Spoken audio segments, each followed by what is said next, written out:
This channel does not promote any violent, harmful, or illegal activities. All content provided by this channel is meant for an educational purpose only. রাজধানীতে আবার নাশকতার ছক এবং সেই ছক বানচাল হয়ে গেল। রাজধানী লাগোয়া 3 রাজ্য থেকে 3 জন জঙ্গিকে পাকড়াও করা গেছে। পাঞ্জাব, উত্তরপ্রদেশ এবং মধ্যপ্রদেশ থেকে গ্রেপ্তার 3 জন জঙ্গি। দিল্লি পুলিশের স্পেশাল সেলের অভিযানে বড়সড় সাফল্য। তার মানে দিল্লিতে আবার একটা বড় নাশকতার ছক কষছিল এই জঙ্গিরা, এমনটাই সন্দেহ। সেই ছক এই মুহূর্তে বানচাল করা সম্ভব হয়েছে। আমাদের প্রতিনিধি রক্তিম এই মুহূর্তে রয়েছেন আমাদের সঙ্গে, তার সঙ্গে কথা বলবো। তবে তার আগে আরও একবার আপনাদের জানিয়ে রাখবো এই মুহূর্তের সব থেকে বড় খবর, দিল্লি লাগোয়া 3 রাজ্য থেকে 3 জন জঙ্গিকে পাকড়াও করা হয়েছে। পাঞ্জাব, উত্তরপ্রদেশ, মধ্যপ্রদেশ থেকে গ্রেপ্তার 3 জন জঙ্গি। দিল্লি পুলিশের স্পেশাল সেলের অভিযানে মিলল বড়সড় সাফল্য। ধৃত 3 জঙ্গির সঙ্গেই পাক গুপ্তচর সংস্থা ISI এর যোগ মিলেছে। রক্তিম আমাদের সঙ্গে রয়েছেন টেলিফোনে। রক্তিম, লালকেল্লার কাছে বিস্ফোরণের পর আবারও দিল্লিতে নাশকতার ছক কষছিল এই জঙ্গিরা।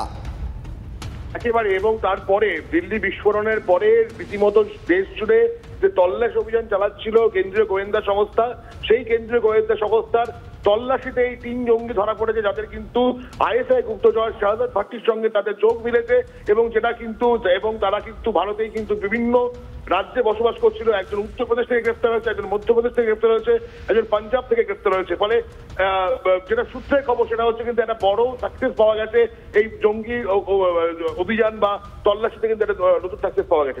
একেবারে রক্তিম, অনেক ধন্যবাদ তোমাকে। এই মুহূর্তে আরো একবার আপনাদের জানিয়ে রাখবো, এই মুহূর্তে সব থেকে বড় যে খবর আমরা নজর রেখেছি, আবারও দিল্লিতে নাশকতার ছক কষেছিল দুষ্কৃতীরা, জঙ্গিরা। সেই নাশকতার ছক বানচাল করা গেছে। রাজধানী লাগোয়া 3 রাজ্য থেকে 3 জন জঙ্গিকে পাকড়াও করা সম্ভব হয়েছে। প্রত্যেকের সঙ্গেই পাক গুপ্তচর সংস্থা ISI এর যোগ ছিল। আর এই মুহূর্তে আমাদের যেদিকে নজর রাখতেই হবে, দেখুন রাজ্যে SIR চলছে এবং বিভিন্ন জায়গা থেকে একাধিক অভিযোগ কিন্তু আমরা দেখতে পাচ্ছি। এরই মাঝে যেমনটা জানা যাচ্ছে যে SIR কিন্তু আরও 7 দিনের জন্য সময়সীমা বাড়িয়ে দেওয়া হয়েছে। রাজ্যে এনামোরেশন ফর্ম জমা দেওয়ার দিন আরও 7 দিন বাড়ানো হলো। 11ই ডিসেম্বর পর্যন্ত এনামোরেশন ফর্ম জমা দেওয়া যাবে। 7 দিন পিছলো খসড়া ভোটার তালিকা প্রকাশের দিন। 9 ডিসেম্বরের পরিবর্তে 16ই ডিসেম্বর খসড়া তালিকা প্রকাশ করবে কমিশন। খসড়া তালিকার পাশাপাশি চূড়ান্ত ভোটার তালিকা প্রকাশের দিনও পিছলো 7 দিন। 7ই ফেব্রুয়ারি বদলে 14ই ফেব্রুয়ারি চূড়ান্ত ভোটার তালিকা প্রকাশ করা হবে।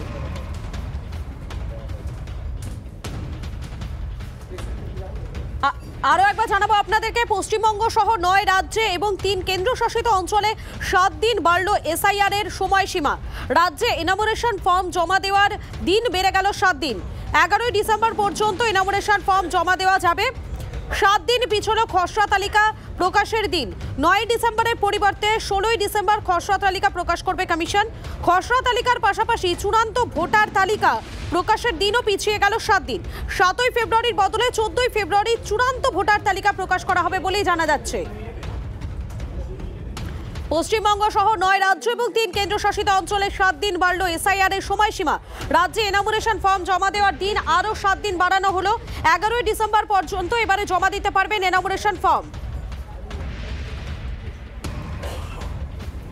প্রদীপ্ত রয়েছেন আমাদের সঙ্গে, আমাদের প্রতিনিধি। আমি প্রদীপ্তর কাছে সরাসরি চলে যাবো। প্রদীপ্ত, রাজ্যে এনামোরেশন ফর্ম জমা দেওয়ার সময়সীমা বেশ খানিকটা বেড়ে গেল।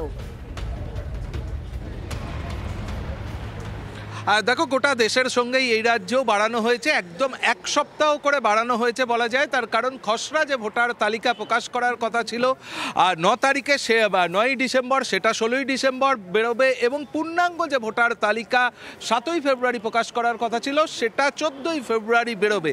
অর্থাৎ বাকি ক্ষেত্রেও যে সময়সীমা যেখানে দেওয়া ছিল তার থেকে 7 দিন করে বাড়ানো হলো বলেই আমরা জানতে পারছি। এক্ষেত্রে কমিশন যে যুক্তি দিচ্ছে তা হলো এখনও কেরল এবং তামিলনাড়ুতে ডিজিটাইজেশনের যে কাজ সেটা বেশ কিছুটা বাকি রয়েছে। কেরালে স্থানীয় নির্বাচন রয়েছে, সেখানে বন্যা হয়েছে, ফলে সমস্যা তৈরি হয়েছে।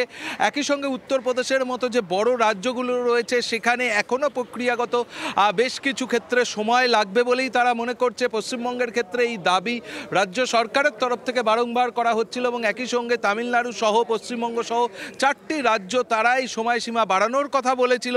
এরই মধ্যে দেখা গিয়েছিল প্রায় 2 দিন মিলিয়ে প্রায় 20-22 ঘন্টা বিএলও অ্যাপ কাজ করেনি, তাহলে কি এই বিএলও অ্যাপ না কাজ করাটাও এই সময়সীমা বাড়ানোর ক্ষেত্রে কোথাও কাজ করেছে কিনা তা নিয়ে চর্চা চলছে রাজনৈতিক মহলে। তৃণমূল কংগ্রেস বারংবার দাবি করেছে যে এই যে গোটা প্রক্রিয়া, সেই প্রক্রিয়াটা সম্পন্ন করতে গেলে প্রায় 2 বছর সময় লাগবে, আর তারই মধ্যে দেখা গেল যে 1 সপ্তাহ সময় বাড়ানো হলো।